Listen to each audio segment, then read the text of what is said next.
Estamos escuchando la hora samaritana con Ayan y Sergio. Hola, muy buenos días, queridos oyentes. Estamos nuevamente aquí en la hora samaritana, la 100.9 FM del Norte, como todos los domingos, en la mañana del Señor. Estamos con Sergio, yo soy Adrián. ¿Cómo anda, Sergio? ¿Todo bien? Todo bien, ¿qué tal? Buenos días a toda la audiencia. Buenos días a la gente de la radio. Y bueno, estamos un domingo más. Un domingo lindo porque venimos de muchas solemnidades, muchas fiestas. Sí. Después de la Semana Santa se da una sucesión linda de este tipo de fiestas, ¿no es cierto? Hemos pasado San Juan Bautista el martes, el Sagrado Inmaculado Corazón de María viernes y son solemnidades muy lindas, ¿no? Y San Pedro y San Pablo. San Pedro y San Pablo el viernes también. Por eso, viste que uno en general piensa, o el general, o muchos católicos inclusive, piensan que la liturgia de la iglesia es solo Navidad, Pascuas, o sea que son fiestas importantes y que entre medio de eso no hay nada, y sin embargo todos los días hay algo que uno debería ir leyendo, no solo el Evangelio, las lecturas diarias, sino el Santoral diario, y leyendo lo que celebra la iglesia día a día, y se va a enriquecer mucho y aprender mucho. Porque bueno, volvemos, como siempre lo decimos, la Biblia es muy importante, pero todo lo que se refiere al magisterio de la iglesia es enriquecedor y también es muy importante, ¿sí? Jesús en ningún momento dijo que nos guiemos solo por la Biblia, ¿sí? Dijo que nadie puede agregar ni sacar libro o modificar la Biblia, pero no que nos dediquemos solo a la Biblia. Así que por eso la iglesia es tan rica en libros, en lectura, en enseñanza, o sea, te da mucha sabiduría y hay que estar informado, hay que darle tiempo también a la oración, a la lectura. Oración, lectura, sacramento, todo forma parte de un buen cristiano. Claro. Yo creo que la única religión que tiene esta riqueza tan grande de solemnidades, que no son solemnidades arbitrarias o traídas de los pelos, sino que se basa en hechos muy concretos, a veces en cuestiones milagrosas, muy concretas, que siempre pensamos que Dios nos va marcando el camino, ¿no es cierto?, para que nosotros podamos celebrar algo y no se nos quede tan espaciado, ¿no es cierto?, las fechas importantes como Pascua y como la Navidad. Y bueno, tenemos un calendario muy rico en la Iglesia Católica que nos permite también recordar los santos, que nos sirve a nosotros también para leer y para aprender de la vida de los santos, como que nos va llenando constantemente, ¿no es cierto? Y bueno, y por supuesto el magisterio, como si vos, de la Iglesia nos recuerda cada tanto que no debemos olvidarnos de fechas tan importantes, solemnidades tan importantes como, por ejemplo, el Inmaculado Corazón de María, el Sagrado Corazón de Jesús, ¿qué? O también lo que celebramos, lo que dijiste recién, ¿no es cierto?, la fiesta, en este caso, el memorial de los apóstoles, Pedro y Pablo. Claro, por supuesto, como mismo dijo Jesús, yo voy a estar con ustedes hasta el fin de los tiempos, y yo le voy a mandar el Espíritu Santo que le va a guiar. Todas estas fiestas son fiestas puestas por el mismo Jesús, o sea, por Dios, a través de sus santos, a través de visiones, apariciones o revelaciones o inspiraciones de sacerdotes, papas. En este caso ahora vamos a leer la historia del Inmaculado Corazón que viene del siglo XVII, o sea, y son inspiraciones que la Iglesia acepta como revelaciones también. Entonces, y siempre detrás de un estudio muy importante. Hace poquito celebramos Corpus Christi, ¿no?, que es central en nuestra religión, ¿no? Y procede justamente de una visión, de una fe inmensa. No estoy acordando, se me fue, pero bueno, es difícil acordarse de la Santa. No, por eso el del año pasado fue, por eso tenemos que sí, podemos recordar algo. Entonces, bueno, ahí se dio un acontecimiento muy importante y se fue estudiado en su época por el Papa de ese momento, allá por el 1200, y y se instauró la celebración de Corpus Christi con todo el significado que tiene, ¿no es cierto? Y así son. No es la de Alocaque o Alocaque, puede ser, Alacoque, puede ser, sí. Entonces, que gracias a Dios, Sagrado Corazón de Jesús. Gracias a Dios tenemos muchas santas y muchos santos que nos van recordando y nos van haciendo tener más fe cada rato, en definitiva, ¿no? Sí, no, Alacoque, Santa Alacoque. Sí, no dije el nombre porque no me acuerdo. No, ahora vamos a buscar, pero es del Sagrado Corazón de Jesús. Que viene siempre unido al Inmaculado Corazón de María, porque son dos corazones que se unieron desde la concepción. Pues, y es tan ilógico pensar que Jesús se va a ir al cielo hace 2000 años y no nos va a dar ninguna otra señal hasta su regreso. O sea, es ilógico que Dios, que estuvo presente en toda su historia, en la historia del hombre y de la religión desde Adán en adelante, va a dejar de aparecer en un momento dado. No tiene sentido eso. O sea, que por eso yo soy partidario de creer en las apariciones y en las revelaciones, más allá que la Iglesia Católica lo confirma y nosotros somos creyentes de eso. Pero mira, el Inmaculado Corazón de María nace del movimiento espiritual que procedía de San Juan Eudes. Pero más adelante, en 1905, la Virgen Santísima se le apareció a Lucía Martos, vidente de Fátima, y le prometió asistir a la hora de la muerte con las gracias necesarias para la salvación a todos aquellos que en los primeros sábados de 5 meses consecutivos se confesasen, recibieran la Sagrada Comunión, rezasen una tercera parte del rosario con la intención de darle reparación. En la tercera aparición de Fátima, la Virgen le dijo a Lucía, Sor Lucía: nuestro Señor quiere que se establezca en el mundo la devoción al Corazón Inmaculado.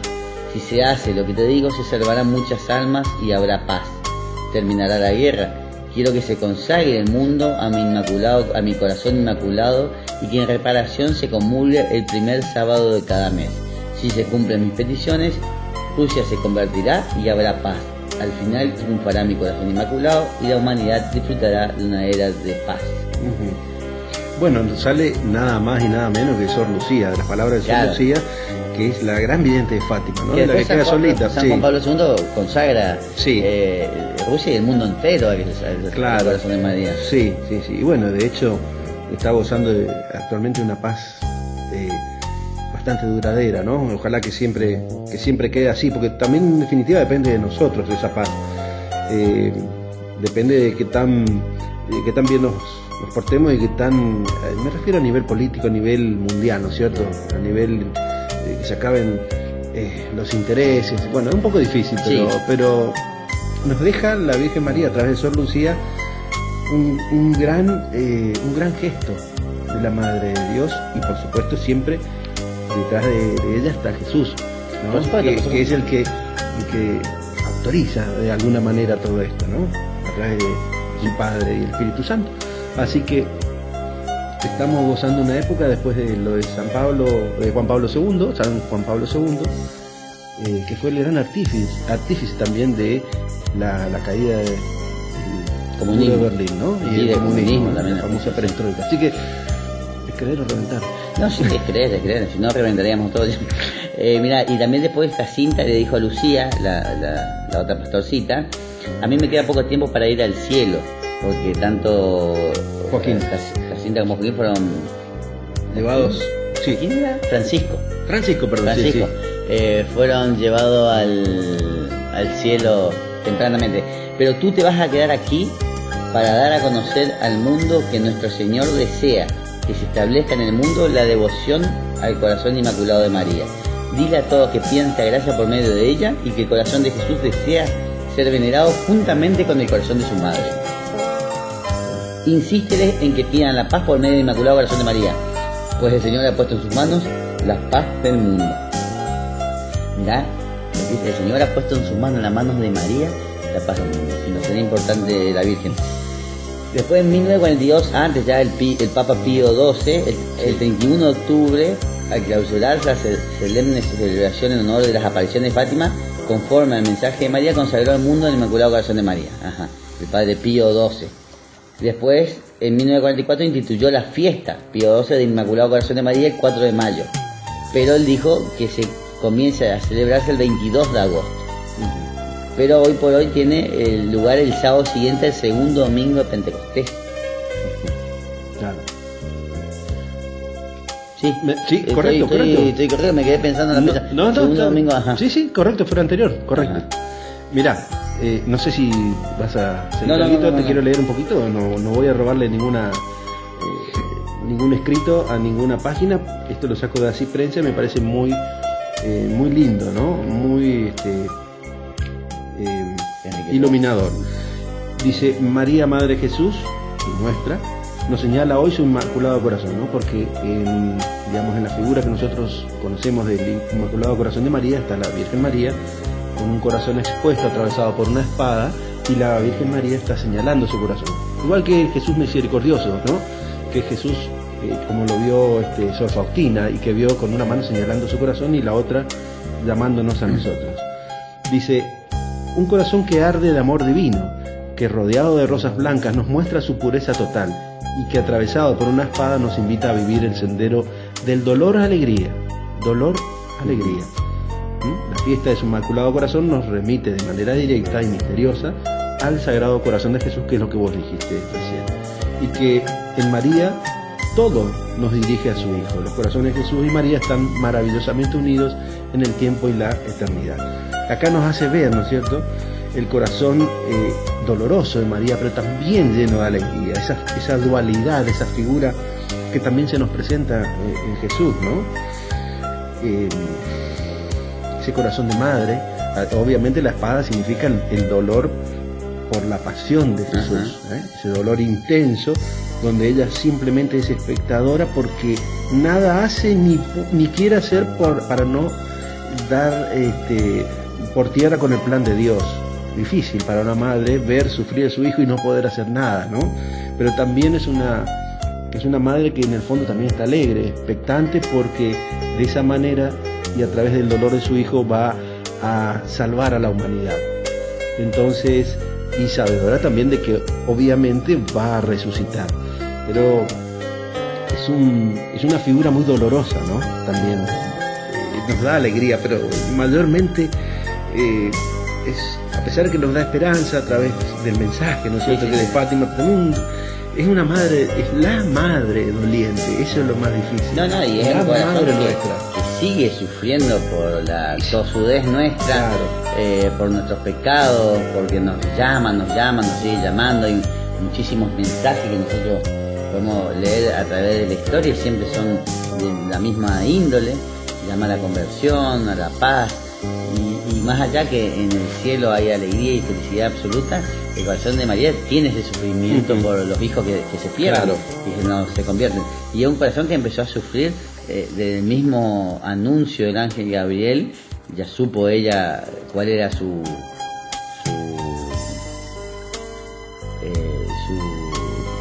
la palabra, que en el anuncio ya supo ya cuál era su destino, claro, sí, y su función y cuál era el destino de Jesús. Entonces, a partir de ahí sufrió toda su vida, porque sufrió sabiendo lo que le iba a pasar a su hijo. Aparte, ella tenía una conexión con Jesús que nosotros no podemos comprender. No es la de cualquier madre con su hijo, que todos sabemos que es algo muy muy intenso. La de ella más, porque eran dos corazones especiales y encima unido al de Dios, y encima después que se separó físicamente hasta la vuelta. Bueno, Sergio, vamos a un temita musical y después volvemos con este temita.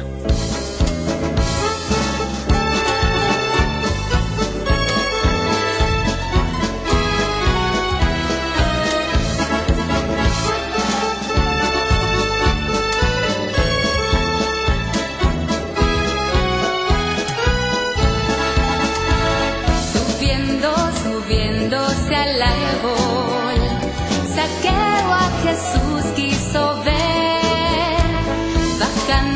bajando del árbol, Zaqueo a Jesús encontró. Esta es la ley de los cristianos, para subir hay que bajar. Esta es la ley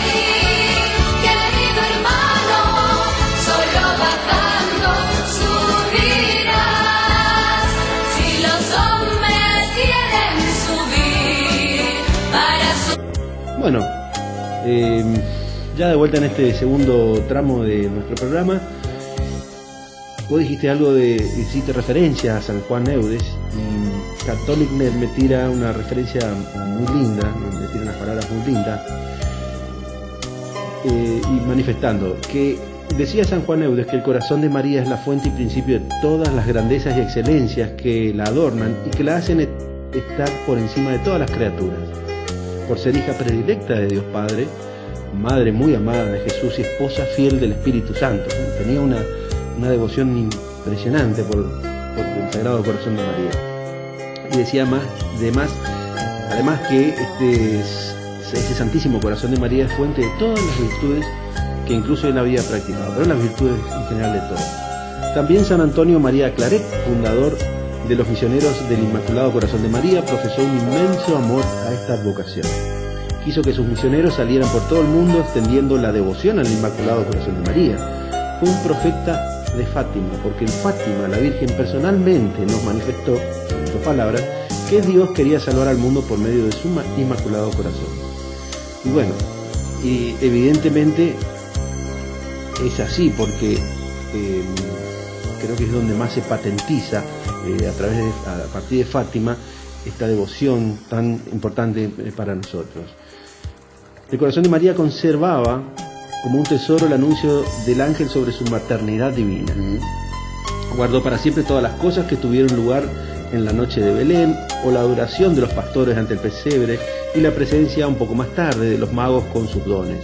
Y por supuesto la profecía del anciano Simeón y las preocupaciones del viaje a Egipto, ¿no? Acá nos muestra todas las los momentos difíciles que tuvo que pasar. Entre algunas cosas. Entre muchas, ¿no? Que nosotros no sabemos el día a día, claro, lo que sufría la Virgen María con verle ser perseguido, insultado e incomprendido hasta su propia familia. Si nosotros por nuestro hijo, cuando lo que ahora llamamos el famoso bullying, imagínate el bullying que le hacían a Jesús en ese momento, porque se proclamaba hijo de Dios. Claro. Inclusive sus propios primos eran los que, cuando le dicen acá están tu madre y tu primo que te están buscando, mucho de la familia lo querían que él deje de predicar, porque se estaba poniendo cada vez más en contra de los fariseos. Claro.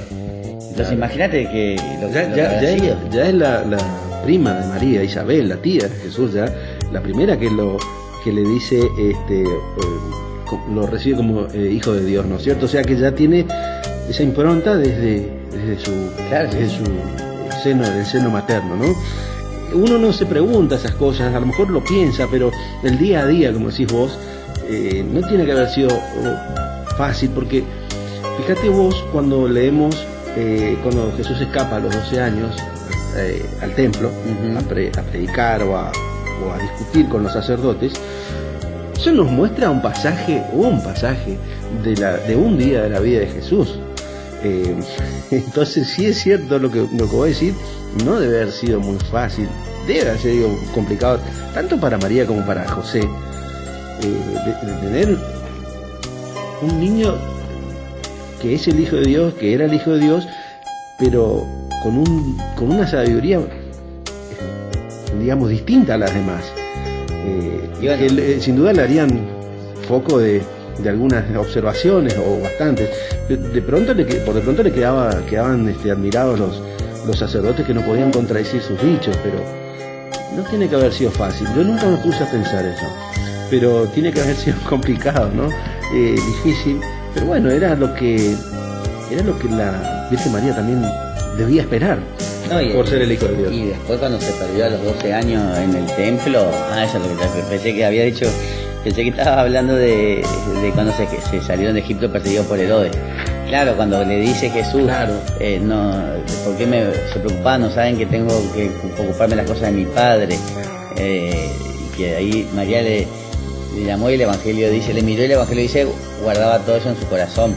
Guardaba todo eso en su corazón, lo especifica. Sí, San Lucas, que ya guardaba más cosas. Claro, y así ella ya sabía desde el momento que de la concepción, que yo te digo que recibe el Espíritu Santo por primera vez, ya se le reveló su función, su papel dentro de la redención como corredentora. Pero bueno, o sea, María es el corazón de la iglesia, o sea, sin María la iglesia no hubiese progresado. Mismo los apóstoles se apoyaban mucho en ella para tomar fuerza, coraje, confianza, enseñanza. María fue, más allá que fue adoctrinada por Dios mismo, también estuvo 13, 14 años en el templo, o sea que sabía muy bien las escrituras. Y nosotros estamos hablando que los apóstoles, más allá que recibieron el Espíritu Santo y fueron fortalecidos, eran hombres muy incultos y poco leídos de muchos de las Sagradas Escrituras, que por eso es que chocaban tanto con los fariseos, que eran muy cultos en las Escrituras. Claro. Hasta que viene Pablo, ¿no? Que da un poco más de claridad, ya se nota digamos, lo distinto que es la escritura de Pablo, el pensamiento de Pablo, ya, porque es una persona formada, ¿no? Claro, porque él venía de Gamaliel, que era un fariseo, un gran fariseo, justo, recto, que más allá que formaba parte del Sanedrín en ese momento, era de recta intención. Entonces no llegó a convertirse mientras estuvo Jesús, pero según cuentan algunas lecturas lo hizo después, o sea, se bautizó, llegó a abrazar la fe católica, sí, a ver la luz. Claro. Pero bueno, él fue uno de los que, junto con José de Arimatea y Nicodemo, que lo hicieron abiertamente, él no participó de la condena de Jesús, ni de la de Esteban, ni nada de eso. Sí. Porque él decía y lo dice en algún evangelio, que cuando discute con los del Sanedrín, con Caifás y con eso, cuando lo querían juzgar a Jesús o condenar, que si era cosa de Dios no iban a poder impedirlo ellos, ni condenar a Jesús, y si era cosa de hombre se iba a diluir como un montón de sublevación y gente que se autoproclamó, que se terminó diluyendo, como había un Barrabás que en esa época no es el que condenaba a Jesús, no antes, o Judas, perdón, que se habían sublevado en ese momento y se habían dispersado cuando lo mataron a ese, y dispersaron a sus discípulos. Entonces dijeron que aunque maten a Jesús, si esto viene de Dios, los discípulos no se van a dispersar. Y así pasó.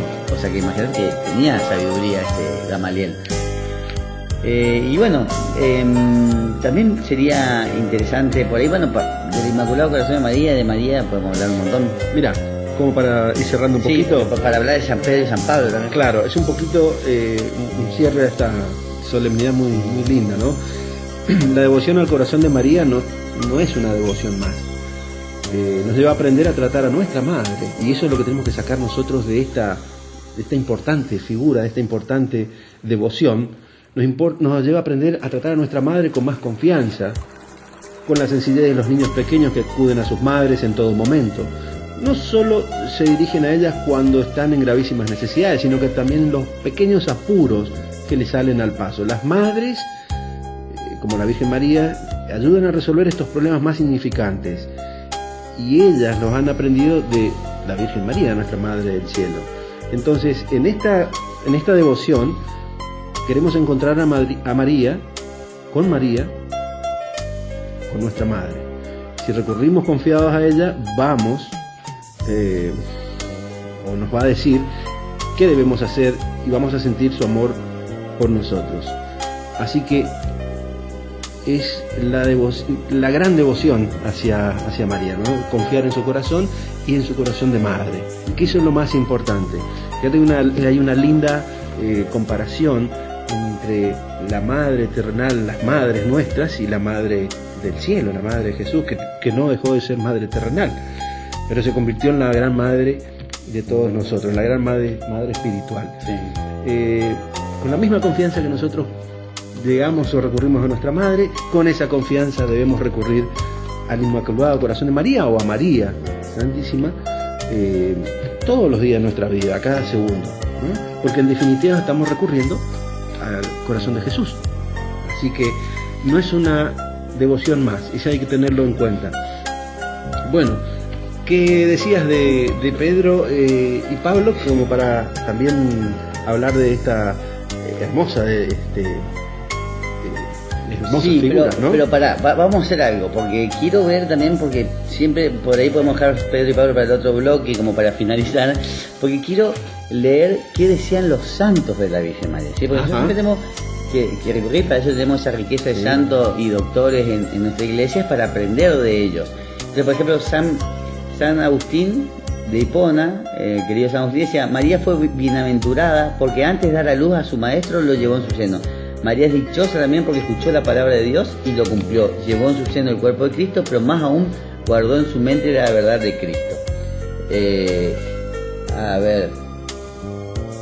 Después de San Nada menos, son hermosas palabras. San Maximiliano Kolbe decía: nunca tengas miedo de amar demasiado a la Virgen, jamás podrás amarla más que a Jesús. ¿Viste? Eso es lo que el miedo siempre de muchos, de que le robe el papel, pero bueno, es algo Pero que no hay algo va a muy lindo suceder, porque que nunca habíamos la leído. Virgen va a tomar ese lugar. claro, pero la Virgen es muy interesante saber, me sirve para mí, que siempre toma ese amor en nombre de Jesús o para Jesús. En definitiva, la Virgen se entrega plena y vive plenamente por su Hijo. Entonces, rezarle a ella es rezarle a ese amor por Jesús. Por ahí tenemos que canalizar este amor para poder entender y para que todo el amor que nosotros, o todas las oraciones que hacemos, fluyan directamente a Jesús a través de María. Está buena la aclaración que hiciste, está muy buena. Mira lo que dice Santa Teresa de Jesús: gran cosa es lo que agrada a nuestro Señor, cualquier servicio que se haga a su madre. Ella hablaba Santa Teresa de Jesús. Y después el santo curar, San Juan María Vianney, dice: si yo no tuviera la Madre de Dios que me defiende a cada paso de los peligros del alma, ya habría caído en el poder de Satanás. Bueno, eso lo encontramos en muchos santos, ¿eh? La devoción no solamente a la Virgen María, sino al rosario, que es el arma grande de la Virgen María, que ha dado al San Carmelo, y de ahí a muchos santos, a muchas personas importantes de la Iglesia. Bueno, se ve plasmado esto que estaba leyendo recién. Mirá lo que dice San Luis María Griñón de Montfort: a quien Dios quiere hacer muy santo, lo hace devoto de la Virgen María. Y bueno. Bueno, a ver, obviamente que todos los santos y todos los que pasaron por la iglesia hablaron de la Virgen, o sea que podemos encontrar un montón Claro. de expresiones sobre ella. Antes solo no podías, ahora has acudido a la Señora, y con ella qué fácil, dice José María Escribá, que fue estos días también su día, fundador del Opus Dei. del Opus Dei, que tiene libros muy lindos, muy sencillos, muy aplicables a la vida todos los días cotidiana. de la vida. Sí. Bueno, Sergio, a ver, vamos a ver, vamos a un temita musical, después hacemos el otro corte para no cortarlo en el otro bloque, hablamos un poco de San Juan y San Pedro, vamos a un temita musical.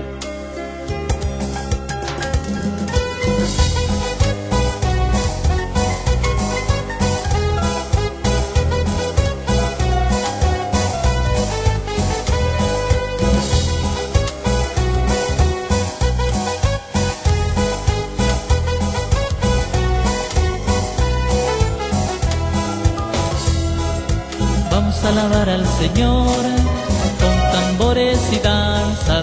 Vamos a alabar al Señor con tambores y danza. En la tierra se canta, en el cielo se oye. En la tierra se canta, en el cielo se oye. Así, así, así se alaba a Dios.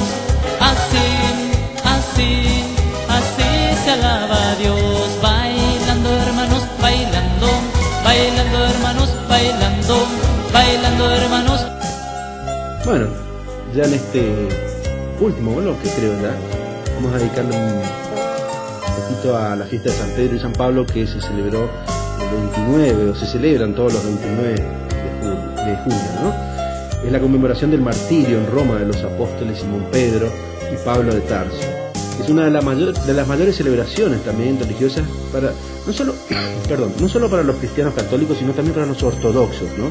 Que muchas veces no coincidimos en celebraciones. Ellos también tienen abundantes celebraciones en el calendario ortodoxo, que no siempre coinciden con las nuestras, pero en este caso sí. Entonces, que recuerda el martirio que sufrieron estos dos apóstoles, ¿no? San Pablo, que se viene a agregar de alguna manera como un apóstol más, él mismo se hace llamar Pablo apóstol, indudablemente contemporáneo en la época de San Pedro, y bueno, y con la misma fe y la devoción recorre gran parte de lo que se consideraba el mundo antiguo, y fundando las diversas primeras comunidades cristianas, por ejemplo la de Roma, ¿no? Antioquía, Roma, etcétera, etcétera. O sea, quiero decir que San Pablo hizo una ardua labor de cristianización. Sí, de evangelización. Como era, mirá lo que decía el Papa Francisco, justo habíamos hablado de los dos primeros bloques de la Virgen María, y ahora de San Pedro y San Pablo. Decía el Papa Francisco, que San Pedro, San Pablo y la Virgen son nuestros compañeros de viaje en la búsqueda de Dios.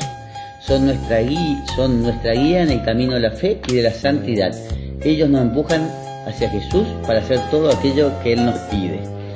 O sea, explicó también que la gloriosa herencia de estos apóstoles es motivo de espiritual orgullo para Roma, y al mismo tiempo es un reclamo a vivir las virtudes cristianas, en modo particular la fe y la caridad. La fe en Jesús como Mesías e Hijo de Dios, que Pedro profesó primero y Pablo anunció a la gente, y en la caridad, que esta iglesia está llamada a servir con un horizonte universal. Como había dicho, los dos padecieron en Roma, fueron martirizados en la prisión Mamertina, también la de Tullianum, que era en el foro romano de la antigua Roma. San Pedro pasó los últimos años en Roma liderando la iglesia hasta su martirio en el año 64, que fue crucificado, todos sabemos, boca abajo, porque él dice que no era digno de morir como Jesús, como su Señor, entonces pidió que lo pongan boca abajo.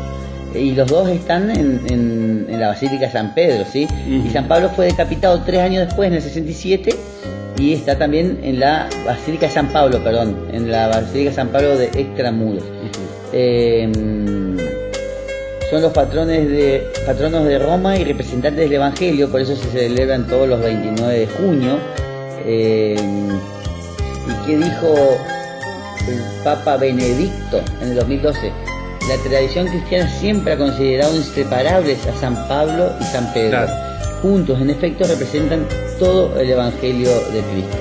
Claro, porque si uno se pone a pensar, es cierto, no nos vamos a poner a hablar de San Pedro y San Pablo en particular, porque llevaría un programa o más cada uno. Son dos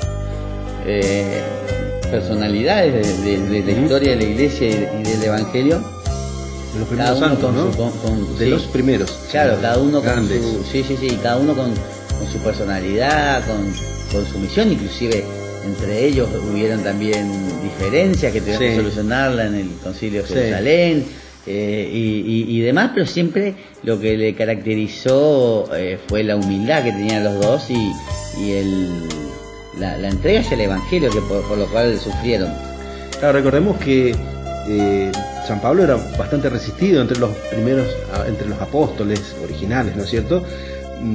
Quienes lógicamente tenían un cierto temor, cierta desconfianza hacia San Pablo por su pasado fariseo.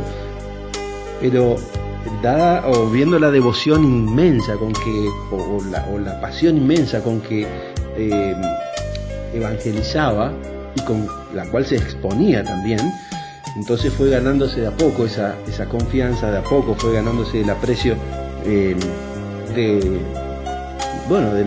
los apóstoles y de los seguidores de los apóstoles, hasta que después se van limando esas asperezas. Tan es así que la iglesia primitiva fundada en Roma por San Pablo termina también evangelizando muchísimo San Pedro, ¿no? Terminan como convergiendo en un mismo lugar.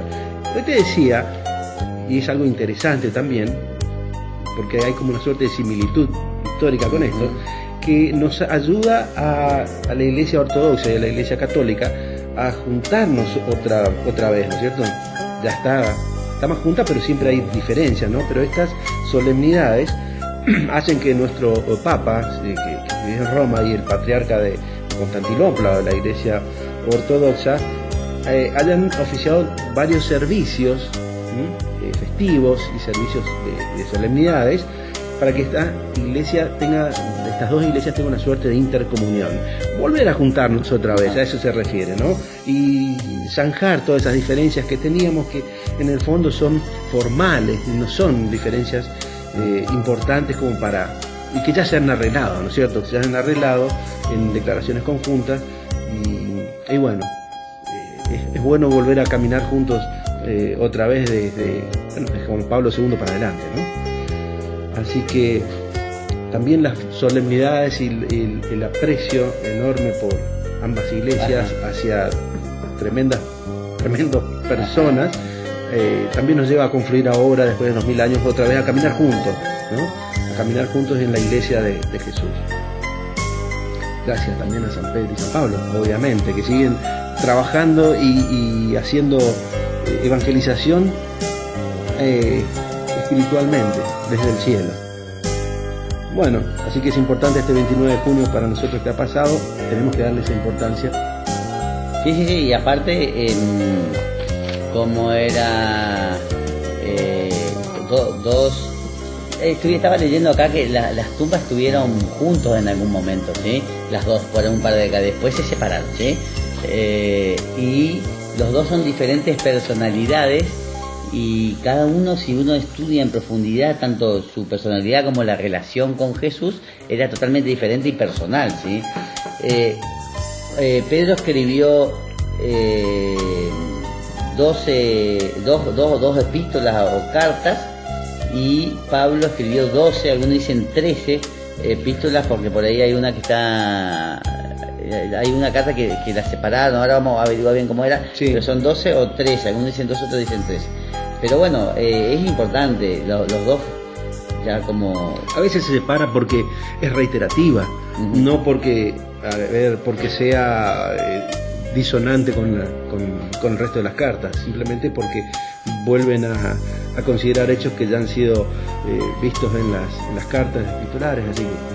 También a mí lo que porque uno también tiene, viste, como hablábamos que muchas veces uno tiene, en el bloque anterior hablamos que la Virgen muchas veces uno por ahí no tiene miedo a recurrir a la Virgen porque por miedo a amarla más que a Jesús y qué sé yo, como era, a mí me pasaba con San Pedro y San Pablo, que yo decía, bueno, pero San Pedro estuvo desde el comienzo, sufrió esos 3 años con Jesús, y San Pablo viene después y toma el lugar de apóstol. Pero bueno, esto no tiene que... Pero San Pablo recibe una gracia que no recibe San Pedro, o una nueva guía, una lección, una dirección, si se quiere, que es la de haber sido, recibir la palabra de Jesús, quedar ciego, creer por esos actos, porque el gran disparador de la evangelización de Pablo es lo que él iba contando, lo que a él le pasó. Claro, bueno, ¿no es cierto? Pero, y claro, cómo vuelve a ver, cómo él tuvo por eso, él tuvo una gracia que no tuvo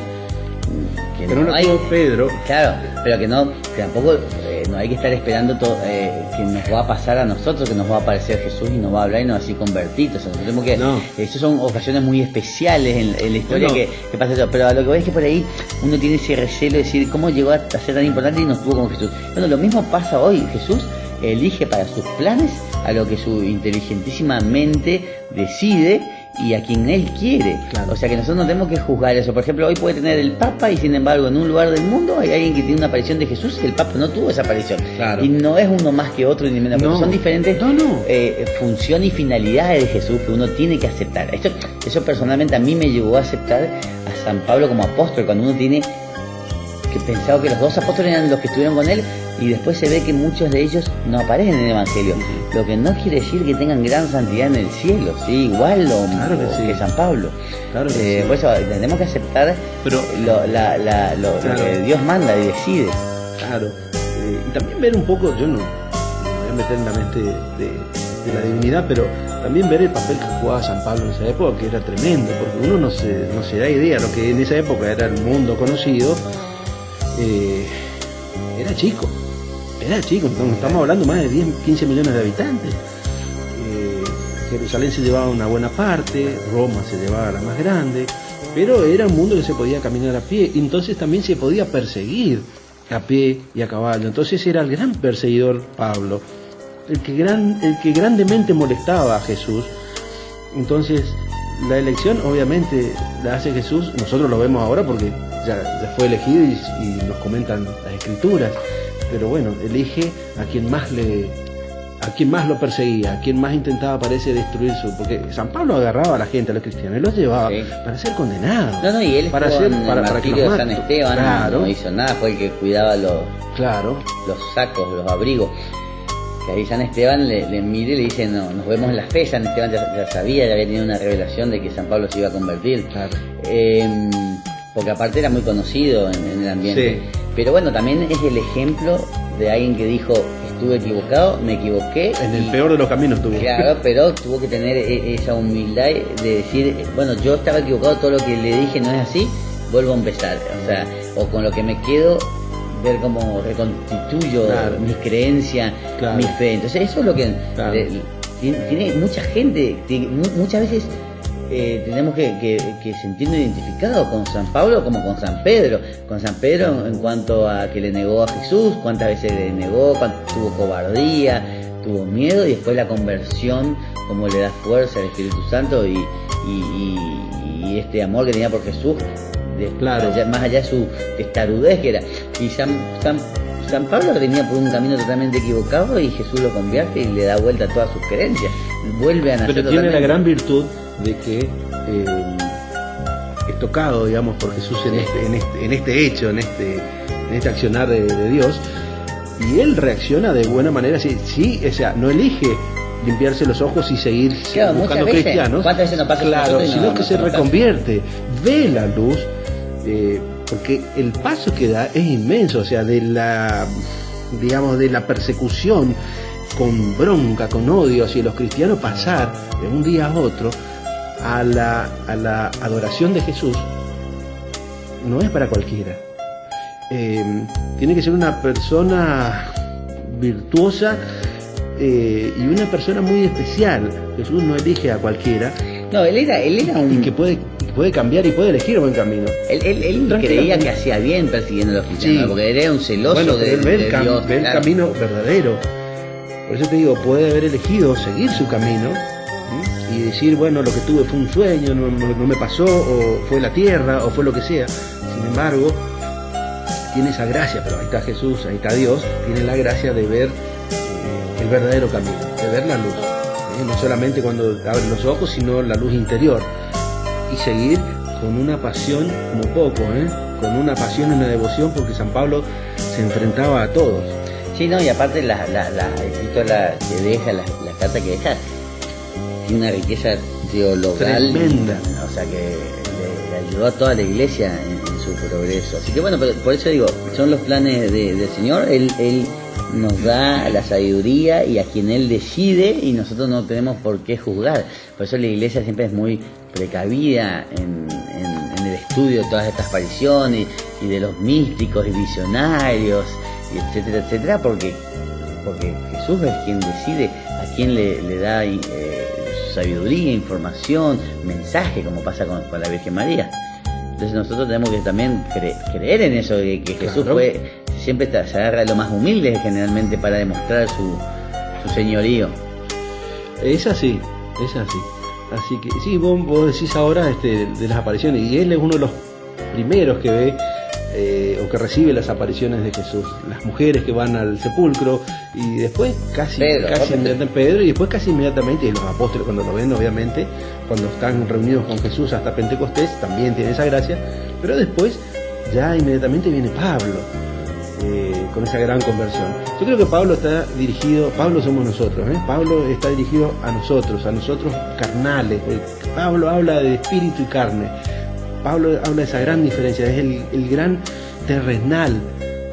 Leer a Pablo en Corintios, en Romanos, en las cartas que sea, nos vemos nosotros reflejados, y cómo tenemos que cambiar desde la nada que somos hacia el todo.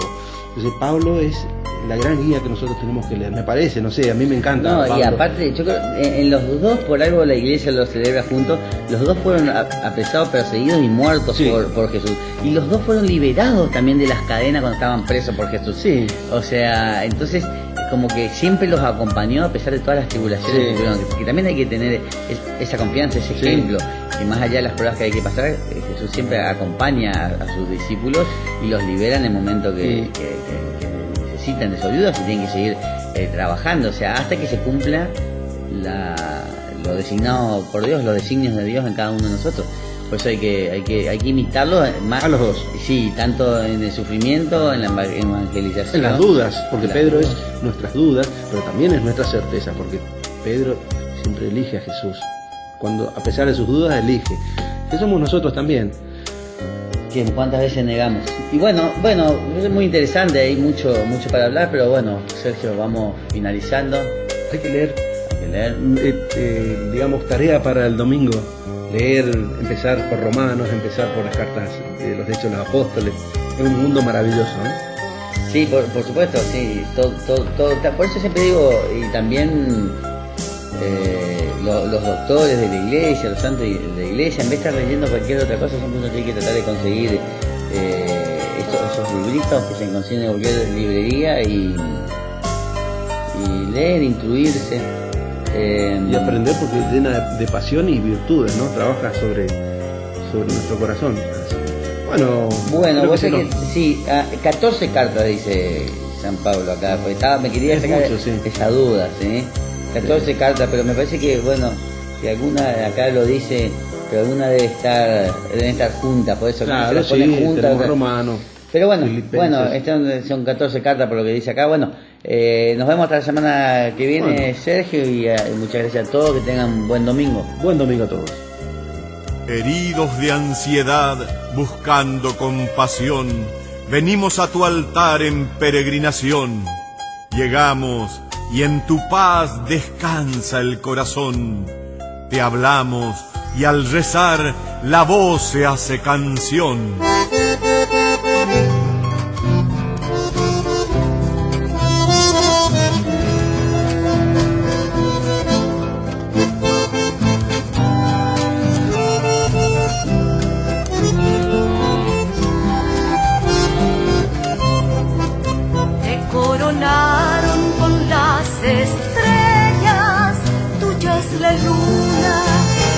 Del sol, de ojitos negros y tez morena, correntinita, madre de Dios, azul el manto como tu río, blanca mantilla, Eñandutí, reina y señora por 4 siglos, sos pura y limpia, María Itatí. Carita de nogal, manitos de timbó, Jesús de los Abad, del viejo Yaguarón. Vos sos tierra sin mal, extranjera de Dios. Mira nuestra orfandad, cura nuestro dolor. Mostranos a Jesús, danos tu bendición.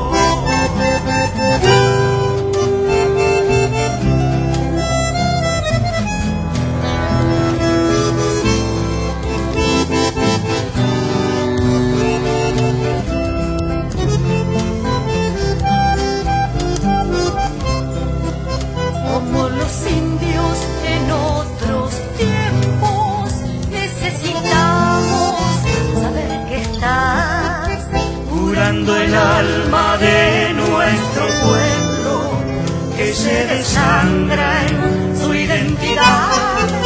En tu silencio y entre tus manos cabe la pena del Poriajú.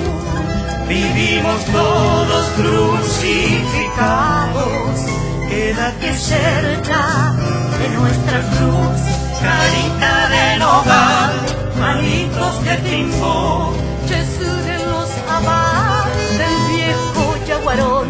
Vos sos tierra sin mal y extranjera de Dios. Mira nuestra orfandad, cura nuestro dolor. Mostranos a Jesús, danos tu bendición. Mostranos a Jesús.